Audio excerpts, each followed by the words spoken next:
Well, welcome back everybody to Pooley Mag TV, the raw, unedited, unscripted and UFC fan channel where everyone's got an opinion and nobody's opinion's wrong. So in today's episode we are going to discuss the power struggle between Eddie Howe and Paul Mitchell. Now I know I'm a little bit behind this. Like I always say to people, this is not my full-time job.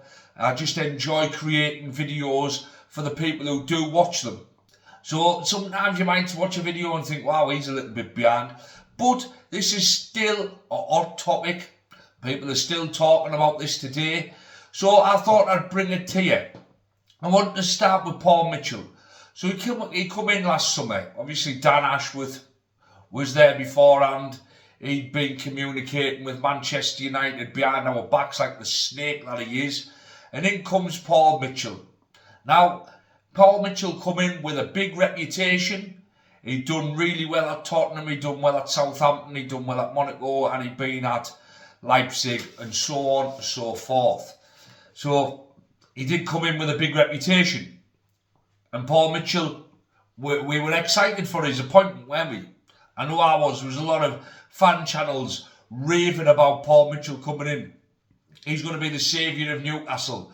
This is going to be our step forward.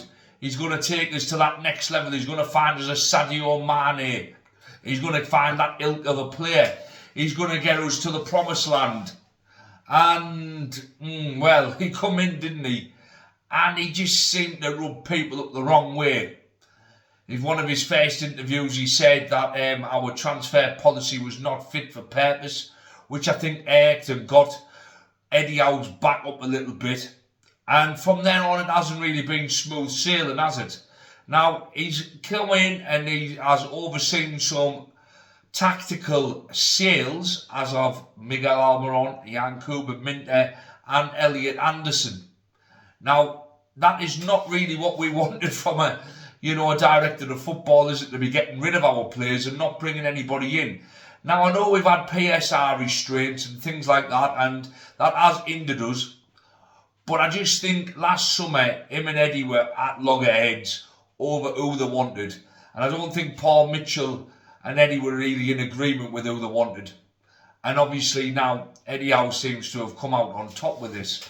Now, Paul Mitchell and Eddie Howe, on the surface, they look like they get on. But I'm not in the club, I don't know. But from my own personal opinion and from my vantage point, I don't think Paul Mitchell and Eddie Howe get on at all. I really don't, and I think Eddie Howe, with winning the trophy and getting us into the Champions League, is now in the pole position. Obviously, Mitchell leaves at the end of the month, and there's been rumours that he's said Eddie Howe's hard to work with. Eddie Howe is more trusting of the people of his inner circle than he is of him.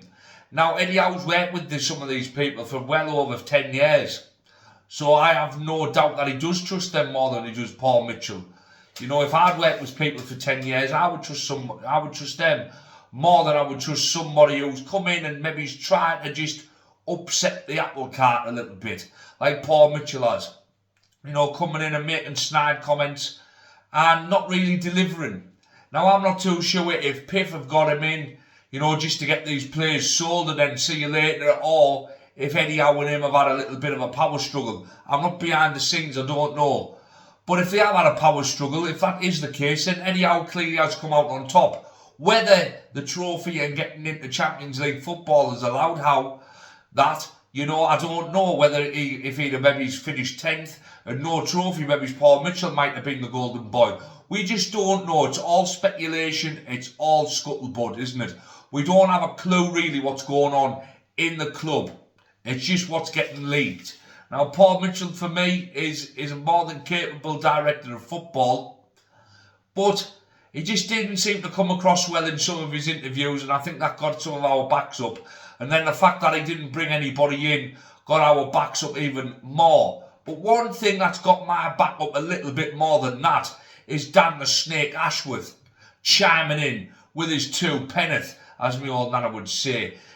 Sticking his nose in, sticking his oar in where it doesn't belong. Saying Eddie Howe, backing up Paul Mitchell, saying Eddie Howe's hard to work with. Well, maybe Eddie Howe is hard to work with, but he gets the results, doesn't he? He's getting the results to take this club forward. Dan Ashworth didn't have no zest for life, did he, for Newcastle United? That's why he was emailing Manchester United behind our back. Paul Mitchell has done nothing really. Now, I'm not saying he's not a capable operator, but he doesn't seem to be for Newcastle. Hence why he's leaving at the end of June. Now, he's got all of June. Will he oversee some transfers, or is he just going to be practically on gardening leave? We don't know, do we?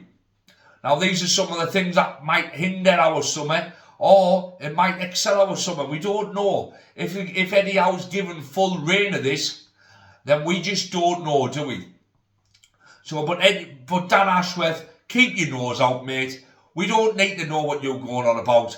You didn't last 5 minutes with us. You haven't lasted 5 minutes at Manchester United. And I don't believe a word that comes out your stinking mouth. So, see you later with that one. Regarding Paul Mitchell, anyway, you know, I think PIF are wanting him to go to Al Hilal, who they own 75% of. Now, this could have been always the plan. But I don't think it has been. I don't think it has been always the plan. I think this soured early on, and it's lingered on. And I think that's what stopped us from moving forward. I don't believe it was solely FFP that stopped us. I just think it was Paul Mitchell and Eddie Howe not agreeing on certain people coming into the club or going out of the club. And I just don't think they've gone on from day one, have they, really, to be fair.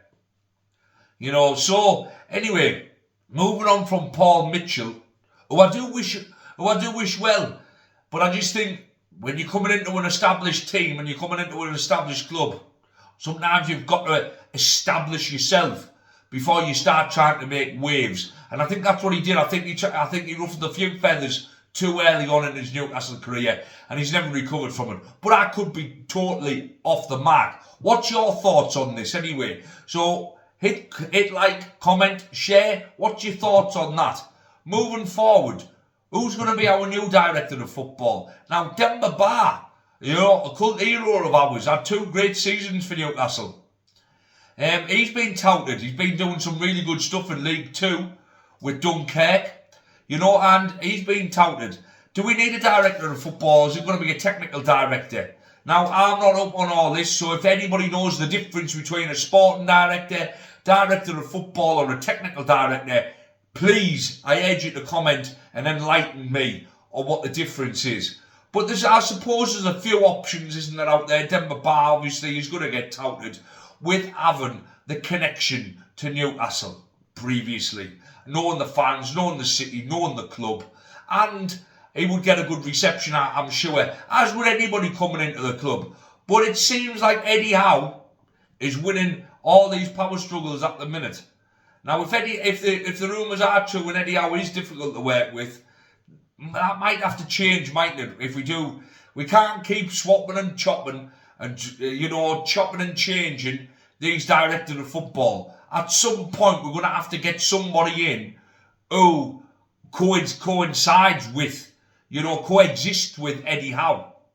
Because Eddie Howe isn't going to be there forever, unfortunately. So we can't just keep axing these director of football or whatever you want to call them, because Eddie Howe needs to learn to work with these if the rumours are true. That's only if the rumours are true. Now, Eddie Howe, for me, should have as much of a say as he wants to have, because he's the one working with these players day in, day out. He's the one who has to put a team out on a Saturday and a Wednesday, a Sunday, whenever we play. He's the one who gets it in the neck, not Paul Mitchell, not Demba Ba, not Dan Ashworth. He's the one who gets it in the neck when we get beat, and it's the players who get the adulation when we win. Very rarely do managers get praised when they win, but they get slated when they lose, don't they? So Eddie Howe's in in that tough position. So if he has earned the right now for me to do not what he wants, but to be given a lot of control with who he's bringing into this club. And if who a director of football believes will be a good fit for Newcastle just because they can sell shirts or they're a superstar, well, that's not what Eddie Howe wants, is it? Eddie Howe wants a player that will fit his mould. So, yes, I truly believe Eddie Howe deserves to have more reign over the transfers. Now, that's not 100% control over the transfers, because he does have to actually look after the team and all. And then having to sort out 100% of the contract and 100% of the transfers, that might be a little bit too much for Eddie Howe. But I do believe that he's in pole position now to make these decisions. Now, hopefully, without the director of football and him and Steve Nixon, are in agreement for the targets, and they go for them at targets. Now, in my next video, I'm going to discuss a few of the targets that we've got. Obviously, we've had Wemo and things like that going to Manchester United. Where were you in for him in the first place? Now, I know Eddie Howe has said strongly that there's no FFP restraints this summer, and we need to act quickly. In his own words, good players don't stay around for too long. So, we need to act quickly this summer, don't we? And that's what we need to do. And now it's Eddie Howe. Paul Mitchell, that cloud over the club has gone now. He's not gone till June, but I don't think he'll have much of a say. Let's let Eddie Howe crack on now. And let's get somebody in who can actually work with Eddie Howe. Now, if the third and fourth and fifth director of football comes in, and they all say the same thing, then maybe Eddie Howe needs to change. But at the minute, he's the one who's winning the trophies. He's the one who's getting into the Champions League. And for me, I trust him with our summer budget, whatever that may be. So, like I always say, comment down below, guys. Who do you think will be our next director of football? Are you bothered about Paul Mitchell leaving? Or do you think he should have been given more time? And what do you think on Eddie Howe being hard to work with? Should he be given the green light on all summer transfers? Hit like, hit subscribe, and comment down below. And as I always say, keep it Pooley Mag TV, keep it black and white, over and out.